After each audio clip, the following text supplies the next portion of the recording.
Hello guys and welcome to another Forza Motorsport race. This time we are going to be racing at Virginia in multiplayer, and this time I'm bringing the Viper with me. This race is going to be at night, so maybe the tire temperatures will be a little bit different than usual. I'm going to be starting in the front. I qualified the fastest, even though it was not a very fast lap, because I forgot to change the fuel and the tires for the qualification session. I've seen many races get lots of crashes into turn 1 here. Many people go straight forward without any braking and just destroy the whole race. We're going to be praying that that doesn't happen this time.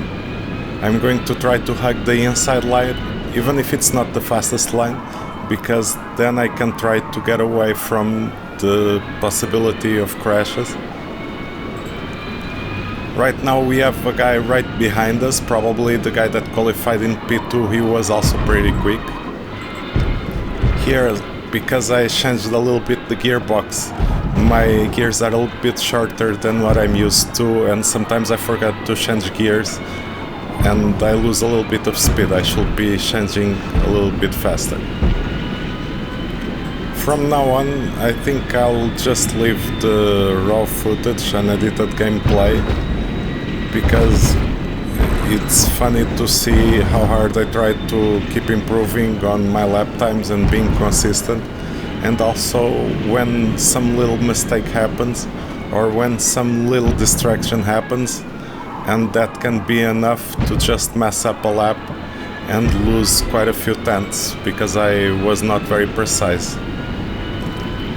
I'm not completely satisfied with my tune. I think I had done a better tune before, but then I kept tweaking it and I'm not sure, but sometimes I think my current tune is worse than the one I had before, but because I saved on top of it, I need to find some video or some information about the tune that I had before and the reason why it was working better. But I think that tune was a little bit more loose, and this one felt much more safer and easier to control. And as you can see, after the first lap I'm starting to pull quite a gap on the guys behind. The guy in P2 is still fast and he can still catch me up if I'm caught off guard, so I gotta be careful and keep trying to improve my driving. But other than that, the other guys don't seem to be as quick. Maybe there is a really fast guy on the back of the pack trying to work his way through, and he will show up later, closer to the end of the race or not. Sometimes I have that in the back of my mind while I'm driving. I have also noticed that the lobbies that have a safety rating of B, C, D, below that, all the drivers are very dirty. They will sometimes even pretend that they are clean drivers, and on the last corner of the last lap they will kick you off the track and completely destroy your race, even if they lose positions with the penalty that they get. Some people on those lobbies, they just come driving to destroy other people's races and they will try to block pit entries. But as soon as you start going into better lobbies and finding faster drivers and also cleaner drivers, you get much better racing. So for me, qualifying first and also just keeping myself in the front, pulling away from the guys in the back, it's a much safer option. And if there is no big crash in turn 1 and I can race alone, maybe I can find some other fast guys on the track, but it's also very relaxing. I can just focus on the driving and keep improving my skills. Usually I am forced to drive much worse when I have other cars around me. Not only because we need to try to avoid contact, but sometimes I'm focused looking into the back and see if anyone is trying to dive bomb or just crash into a corner. Stuff like that usually makes me drive in a very strange way, because I'm trying to avoid a possible crash that might not even be there. I was really enjoying the Acura car, but I think this Dodge Viper is so much faster and it's easier to tune for me. It's a huge difference for myself in my own performance, switching from one car to another. And even though I really enjoyed the style of driving for the Acura car, I just wish that car was a little bit faster. I also like how that car looks. I enjoy both the looks of both cars, but this one is definitely my favorite for the performance on the track. This next double apex corner is quite a bit tricky because it looks like a parabolic curve, the line, where you actually get a line that gets tighter and tighter the closer you get to the end of the last corner. And then if you are able to get there with a stable car, you can put the power down pretty hard, which is very important because of this very long straight. The reason I had this line on was because I'm not familiar with this track, and I'm also a bit unfamiliar with the cars, so I'm trying to figure out two things at the same time. And I've noticed many people, even in the leaderboard hot laps in Rivals, use some sort of line help or track markers. I just tried to do the best with the tools that I had access to. Now let's just hear the sound of this engine and enjoy this race.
At this point of the race, my rear tires were starting to wear out. I got the warning for minor tire wear, and the tire grip actually starts to drop off. This is pretty interesting in Forza Motorsport, that you can actually notice and feel a big difference from the evolution of the race and the evolution of the tires.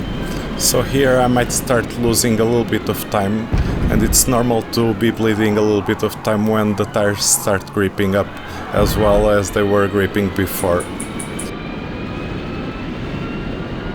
Because this is the 5th lap, the tires are actually getting to the end of their life for this stint, and I'll just bid for the new fresh medium tires for the 2nd stint. Usually on these races it's pretty easy to figure out the strategy, because the tires will be getting worn out around the middle of the race. Maybe sometimes 1 lap earlier or 1 lap later you might choose to do a little bit quicker stint first or a bit longer stint. Usually people try to do the longer stint first and then they pit for the last stint, so on the second part of the race they will have fresher tires, and it's easier to push the car a bit more, especially when you have less fuel on the car as well. These are some pretty quick Formula 1 style pit stops with very fast tire changes and very fast fuel loads. And here we go, we are setting off into the second stint of this race.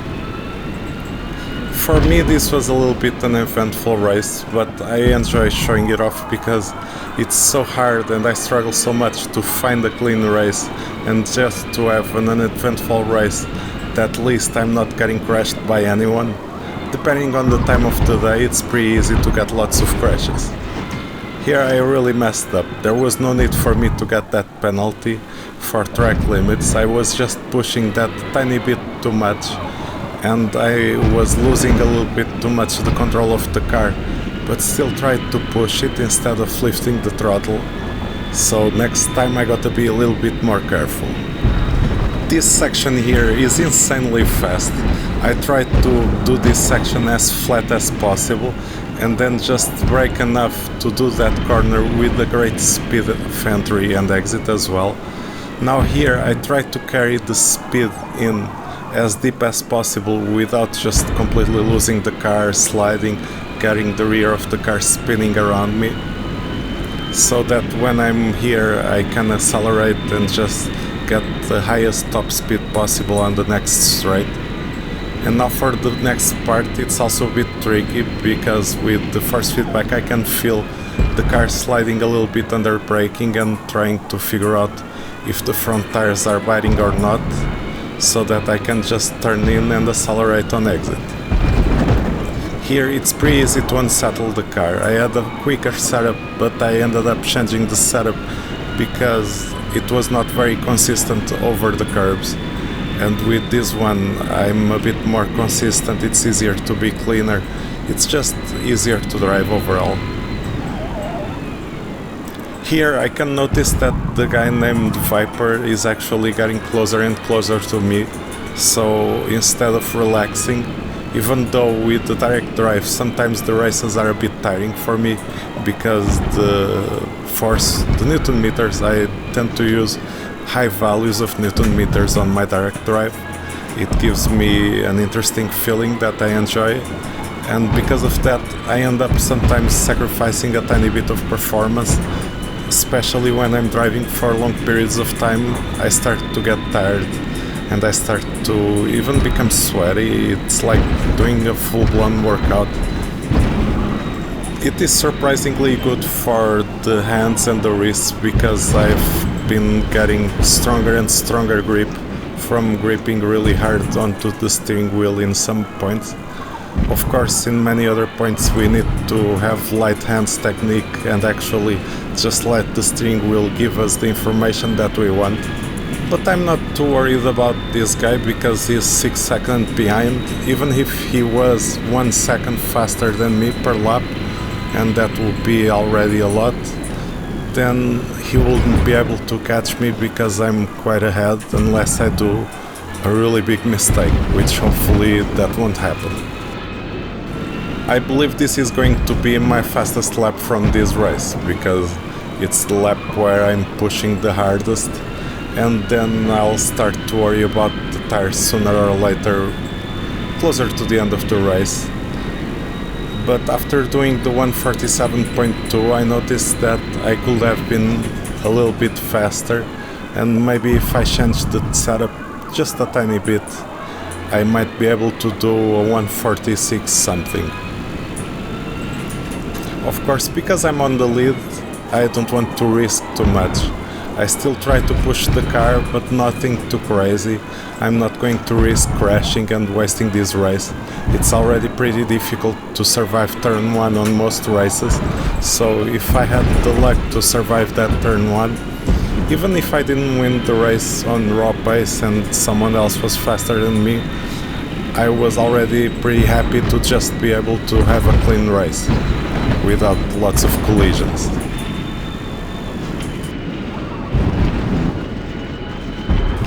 After looking at that split time, I started thinking that I could have a 146 in my hands if I was able to push well enough towards the end of the lap. But there I just had a little bit too much sliding on exit. Maybe on enter you can slide a little bit, I think Forza physics are very forgiving of that, but on exit you want to be able to put the power down, and Forza rewards that with speed and of course lap time.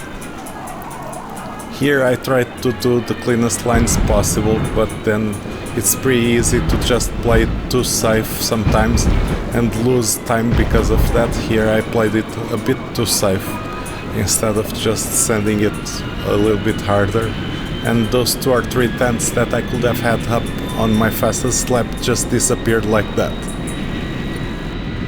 Now here I go for the last lap, so here there is no big need to push very hard. Of course I can always challenge myself a little bit, but there is no point in binning the car, going into the Shadow Realm and just messing up this race.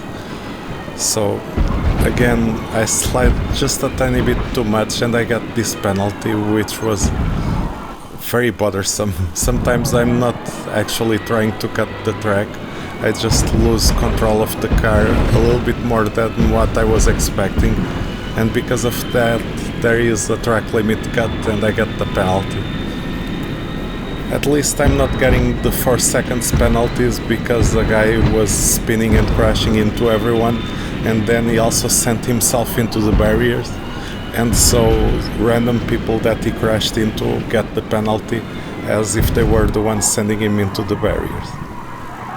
This was a horrible way of doing that corner. I think I was starting to get really tired by now, and I just messed up. Yeah, my hands were cramping a little bit, I was moving them around, trying to uncramp my hands. Side effects of having a very strong direct drive, but it was a really fun race. At least this time I was able to just focus on racing on the track and not actually dodging enemies and having to create a kill on sight list for the dirty drivers. I do create those lists when people crash into me. I'm very vengeful, you could say that, and usually if anyone crashes me, if I understand and I think it was done on purpose, I'll hunt them down, and I sometimes sacrifice races because of that, which is not the best thing to do and not the best example to follow. And yeah, we had the second fastest lap. The guy named Viper was driving the BMW M6. That guy was actually faster than me, but it was unlucky for him that he was not fast enough to catch up to me. I hope you guys have enjoyed the video. Don't forget to leave your comments, likes and subscribe to the channel for more content. If you are enjoying the Forza Motorsport videos, leave your comments and ideas down below so that I can try and make some videos related to the things that you guys want to watch. Thank you very much for watching, have a great day and see you on the racetrack.